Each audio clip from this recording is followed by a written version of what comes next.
احكي لكم حكاية الأسد والغزالة.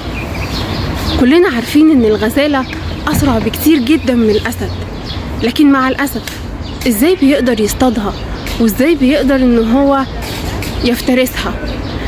الأسد ما بيتحركش للصيد إلا لما بيكون عنده رغبة شديدة جدا جدا في الأكل، بيكون عنده إحساس كبير قوي بالجوع. رغبته في البقاء هي اللي بتدفعه ان هو يجري ورا قطيع الغزال وان هو يصطاد. الرغبة دي هي اللي بتحركه.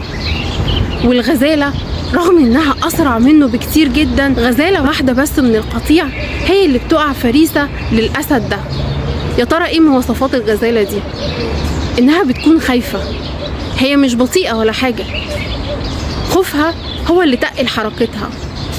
وحاجة كمان مهمة، انها طول الوقت عمالة تبص لورا. احساسها بالخوف واحساسها بانها خايفة من اللي بيجري وراها هو اللي بيتقل حركتها.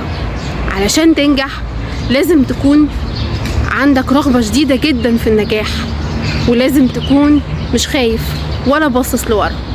دمتم بحب.